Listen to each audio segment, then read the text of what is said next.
Hello, today we are going to learn how to utilize some of the resources that are available through the school for your research projects. First, there are a few ways to get to the sites you'll be using, but I would like for you to use Chrome as your browser for this research, and there is a reason for that. So if you will go ahead and get into Google Chrome, you will need to start on the school's website, www.italyisd.org, and once that loads, you will want to go to the high school link.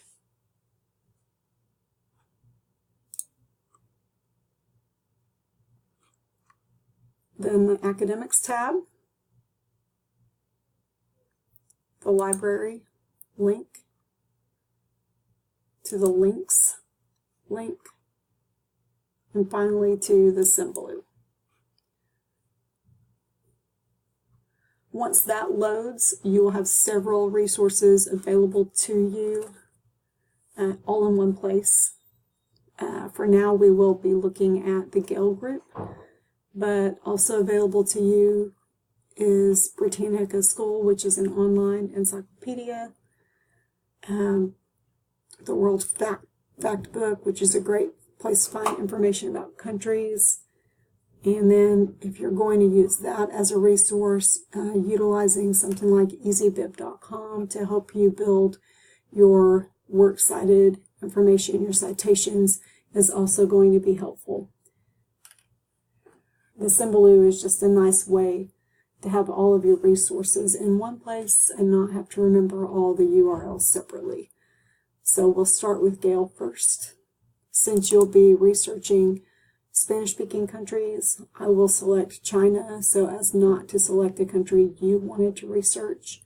Depending on whether or not you have ever used this database, you may be asked to enter a username, a password, or both the first time you access this site. These will be provided to you, but they cannot be shared electronically due to our contract with the companies who provide these resources. Once inside the database, you may utilize one or all of the products there. I think it's easier to narrow some of the options so that you'll have fewer resources to sort through later. So I like to unselect all and just go back and do the Academic 1 file, Gale Virtual Reference Library, the General 1 file, and then I scroll down and I look for the Apple and I look at the Student Resources and Context. You are welcome to select one, all, or just a few options to get started, but once you determine where you'd like to search, you want to type in your country's name in the search box. So again, I will do China.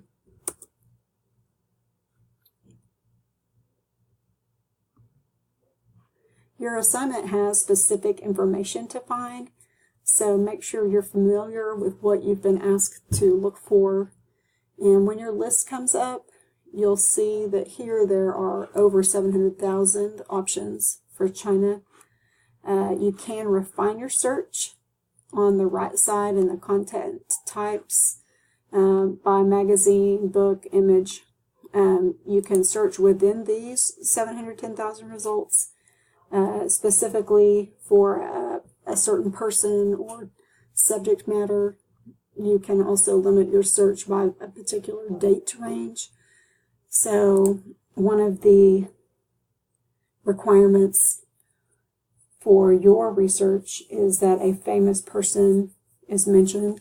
So if I wanted to look for a Chinese writer, for instance, then I could search within these results for writers. And if I wanted to narrow it by date, maybe just something that's done in the past month, we could see that we all of a sudden went down to 41 options. So then I can kind of scroll through and determine if there's an article that might meet my needs.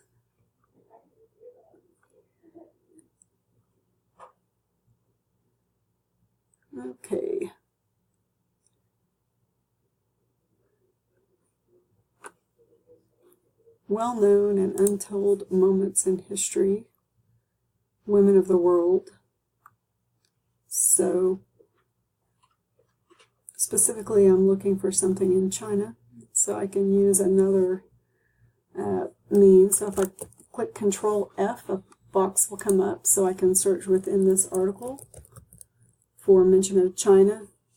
And you can see that there's a female emperor here that is listed. There are 4 times that China is listed in this particular article.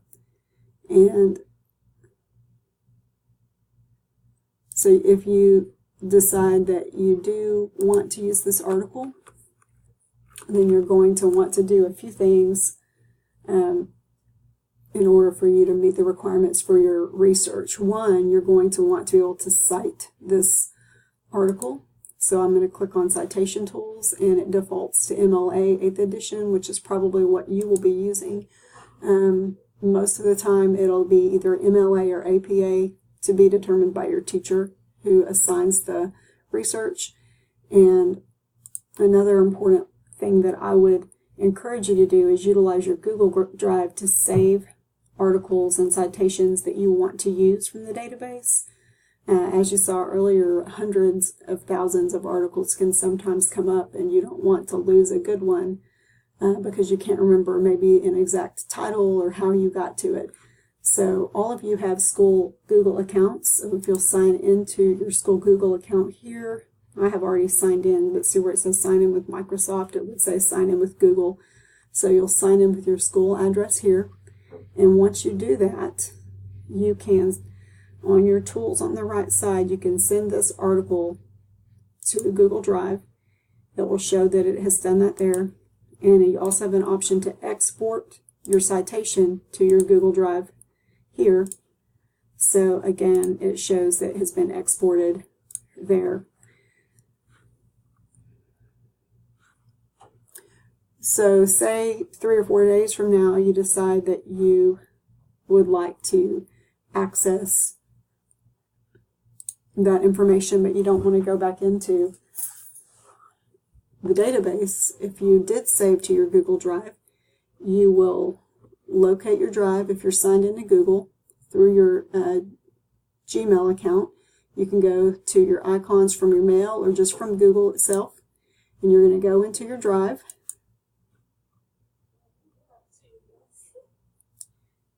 And you will see a folder labeled Power Search in your drive. If you have never used your drive before, it may be the only thing there. I use my drive for several things. So you can see that the article that I just referred to is here for me. And then I can also see that my citation is here.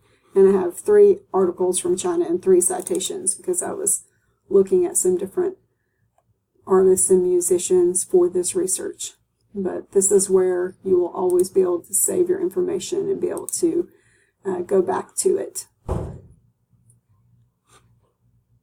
I hope these research tools are helpful to you as you continue in your research project today.